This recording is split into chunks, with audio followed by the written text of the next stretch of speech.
इंदौर के भागीरथपुरा की घटना को लेकर अशोकनगर में कांग्रेस कार्यकर्ताओं ने उपवास किया। वहीं नगरपालिका का घेराव करने के साथ ही अध्यक्ष और सीएमओ के खिलाफ जमकर नारेबाजी की। इंदौर में दूषित पानी से हुई मौतों को लेकर एक और इंदौर में राहुल गांधी पहुंचे तो दूसरी ओर मध्य प्रदेश के सभी जिला मुख्यालय पर उपवास और धरना प्रदर्शन किया गया। अशोकनगर में भी जिला कांग्रेस ने सभी ब्लॉक के कार्यकर्ताओं के साथ पहले तो उपवास किया और फिर तहसीलदार भारतेंदु यादव को ज्ञापन सौंपा। इसके बाद कांग्रेस कार्यकर्ताओं द्वारा नगरपालिका का घेराव किया गया। कांग्रेस के प्रदर्शन के दौरान पुलिस बल मुस्तैद रहा और नगरपालिका गेट पर कार्यकर्ताओं को रोकने के लिए बैरिकेड लगाए, जिन्हें कांग्रेस ने भेदने का प्रयास किया। इस दौरान धक्का मुक्की भी देखने को मिली, जिससे नाराज कांग्रेस कार्यकर्ता सड़क पर बैठ गए और नगरपालिका अध्यक्ष व सीएमओ के खिलाफ जमकर नारेबाजी करते नजर आए। प्रदर्शन में विधायक हरि बाबू राय, नगरपालिका नेता प्रतिपक्ष रितेश जैन, यादवेंद्र सिंह यादव सहित बड़ी संख्या में कार्यकर्ता मौजूद रहे। पूरे मध्य प्रदेश में कांग्रेस पार्टी के निर्देश में सभी जगह नगर पालिकाओं में जिला मुख्यालयों पर आज हमें धरना प्रदर्शन करना था।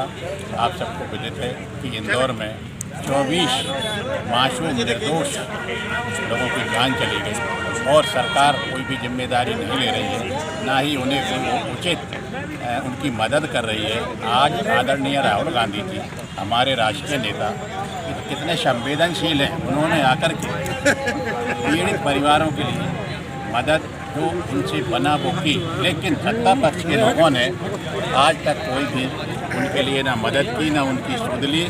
और उस दूषित पानी से आगे भी बहुत सारे लोग बीमार हैं और उनको भी उचित इलाज उनका अभी तक नहीं किया जा रहा है। संभावना ये है कि उनके लिए भी कोई ना कोई इस तरीके की दिक्कत ना आ जाए। उसी सब का विरोध करने के लिए अशोकनगर की नगर पालिका में भी ऐसी कोई घटनाएं ना हो कि दूषित पानी से या अन्य किसी प्रकार से कोई जनहानि हो जाए। तो उसी बात को लेकर कांग्रेस पार्टी ने या जिला स्तर का एक कार्यक्रम किया। अच्छा विधायक जी, एक बात बताएं कि जैसे आप ये कह रहे हैं कि ऐसी कोई घटना ना हो जाए, तो आपने नगर के कुछ ऐसे चिन्हित किए हैं क्या स्पॉट जहाँ की ये चीज़ें शिकायत आ सकती है? कई नगर के 7-8 वार्डों में जब इंदौर में ये घटना घटी तो यहाँ का प्रशासन, यहाँ की नगर पालिका बिल्कुल चौकन्ना हुई। हमारे नागरिक भी हुए, जनप्रतिनिधि भी हुए और देखा गया कि जगह जगह नालियों में वो पाइपलाइन पड़ी हुई थी, गंदगी के बीच में से निकली हुई थी। नगर पालिका अध्यक्ष स्वयं ये देखे और वीडियो में उनके सामने भी ये चीज़ें दिखाई दी गई कि पाइपलाइन उसमें पड़ी हुई थी, नालियों में, गंदगी में। यदि उनमें भी पानी जा रहा होगा, जैसे कई जगह की शिकायतें हैं, तो निश्चित तौर पर कोई घटना घट सकती है यदि उसकी मात्रा बढ़ जाती है दूषित जल में अन्य प्रकार की जहरीली चीज़ों की। तो इसी बात को लेकर हमने यहाँ नगर पालिका का घेराव किया। विधायक जी, पानी को लैब टेस्टेड होना चाहिए, लेकिन यहाँ नगर पालिका द्वारा जो नल आते हैं तुरंत ही उनको घर घर में सप्लाई कर दिया जाता है। इसके लिए कोई लैब टेस्टिंग की व्यवस्था भी नहीं, नगर पालिका में भी व्यवस्था नहीं है। और चूँकि PHE द्वारा जो लैब टेस्टिंग करते हैं उसकी रिपोर्ट कई दिनों बाद आती है, जब तक पानी का इस्तेमाल हो चुका होता है। आपका कहना चाहिए पत्रकार महोदय, ये ही लापरवाही लोगों की जानलेवा बनती है और इसी सब चीज़ों को लेकर हमने यहाँ पे प्रदर्शन किया है कि सचेत हो जाएं सभी विभाग और ऐसी कोई घटना हमारे अशोकनगर में या पूरे मध्य प्रदेश में कहीं भी न घटे। तो नगर पालिका में नेता प्रतिपक्ष भी हैं और ये जो आज धरना प्रदर्शन हुआ है, ये किस चीज़ को लेके हुआ है?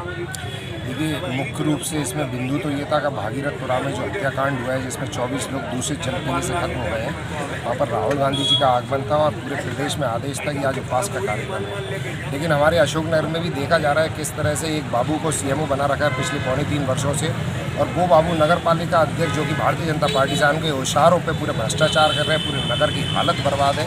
स्ट्रीट लाइटें जलती हैं तो एक हफ्ते में फिर से बंद हो जाती हैं।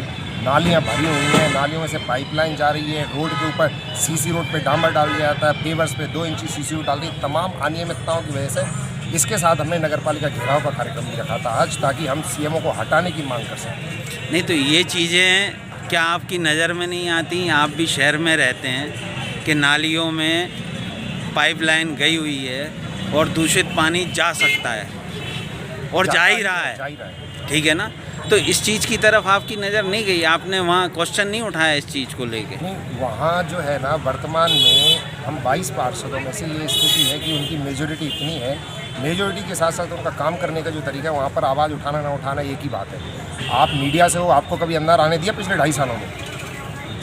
जिस परिषद की बैठक में मीडिया को अलाउड ना हो, तो आप समझ सकते हैं कि अंदर क्या होता होगा, क्या झोलमाल होता होगा। प्रतिपक्ष जी, हर दूसरे दिन नगर पालिका में टेंडर होता है, क्योंकि टेंडर अभी तक इतने हुए हैं जितना नगर पालिका में विकास कार्य नहीं दिख रहा है।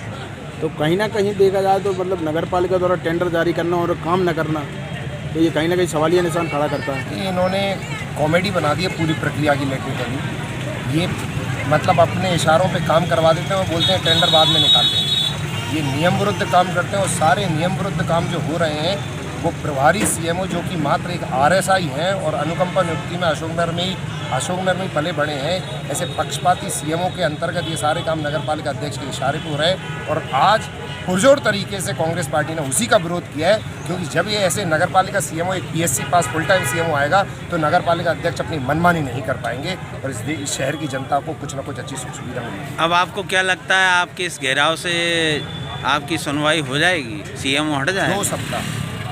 2 सप्ताह की चुनौती दी है मैंने मंच से। अगर 2 सप्ताह में सीएमओ को बदल के फुल टाइम सीएमओ नहीं लाते ना तो हम लोग फिर से गिरेंगे और भूख हड़ताल पे बैठेंगे, क्योंकि हमारी मांग 1001% जायज़ है और इस शहर के लोगों का अधिकार है एक पूर्णकालिक अधिकारी आकर के उनको शासित करे और सुविधाओं को मुहैया कराए। अगर आप एक बेलदार से बोलोगे कि मकान बनाओ तो मटेरियल तो बर्बादी तो करेगा ही करेगा और साथ में मकान का पूरा नक्शा चौपट कर देगा। यही स्थिति है। एक बाबू को सीएमओ का अधिकार दे दिया है तो मटेरियल तो पूरी रोडों में बदलने का जो निर्माण कार्य है वो तो व्यर्थ जा ही रहा है, जनता का पैसा और बर्बाद हो रहा है। क्योंकि आज घेराव इंदौर के भागीरथपुरा में हुई मौतों को लेकर हुआ है जहरीले पानी से, तो अशोकनगर की लैब टेस्टिंग की बात करें तो चूँकि पानी के सैंपल लिए नहीं जाते और अगर लिए भी जाते हैं तो उनकी रिपोर्ट 1 सप्ताह बाद आती है या 3-4 दिन बाद आती है, जबकि उस पानी का उपयोग हो चुका होता है। तो अगर ऐसे में कोई जिम्मेदारी खड़ी होती है, सामने कोई घटना होती है, तो उसका जिम्मेदार कौन है?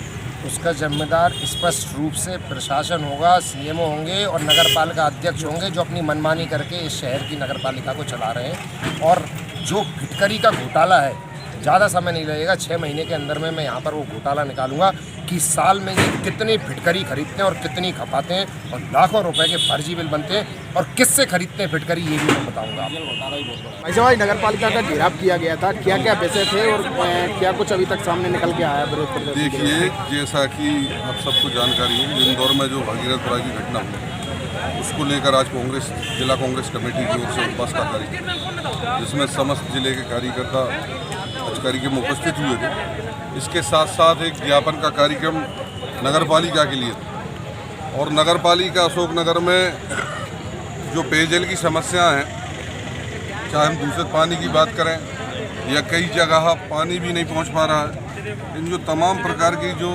पेयजल को लेकर और साफ सफाई, खराब सड़कें, कई गलियां ऐसी हैं जिनमें आज भी आवागमन की दिक्कत है, ना कोई सीसी है, ना पेपर्स है, ना डामरीकरण है, कई नालियां टूट गई हैं। अशोकनगर शहर की बड़ी दुर्दशा हो रही है, उसको लेकर ज्ञापन दिया गया। अच्छा, एक चीज़ पे आपका ध्यान गया कि आज के तारीख में जितने भी मकान बन रहे हैं अशोकनगर में, सभी मकानों के नीचे तलघर बनाए जा रहे हैं, जबकि इनकी परमिशन नहीं है। निश्चित तो इस पे आपका ध्यान गया क्या कभी? बिल्कुल ध्यान गया है और देखा है कहीं ना कहीं मिली भगत से, आपके नगर पालिका अधिकारियों की मिली भगत से ऐसा हो रहा है। तो जब बनता है तब क्यों नहीं रोका जा रहा? भाई मकान बन रहा है, तलघर बन रहा है, एक दिन में तो मुझे नहीं लगता कि बन जाएगा। पहले उसके लिए गड्ढा खुदता है, फिर वो उसका भराई होती होगी, चाहे सीसी से करें या ईंटों से करें। ये महीनों की प्रक्रिया है, तो महीनों की प्रक्रिया में किसी नगर पालिका अधिकारी की, किसी प्रशासनिक अधिकारी की नज़र उस तलघर के ऊपर क्यों नहीं जाती? तो कांग्रेस की नज़र क्यों नहीं जाती इन चीज़ों में? देखिए, एक काम तलघर रोकना और ये जिम्मेदारी पहले नगर पालिकाओं की। यदि ये लोग कुछ नहीं करेंगे तो कांग्रेस तो फिर लड़ाई लड़ेगी आखिरी में। आपको बता दें कि इंदौर के भागीरथपुरा में दूषित पानी पीने से अब तक 24 लोगों की मौत हो चुकी है। वहीं अभी कई लोगों का अस्पताल में इलाज चल रहा है। अशोकनगर से सुनील तनेजा की रिपोर्ट।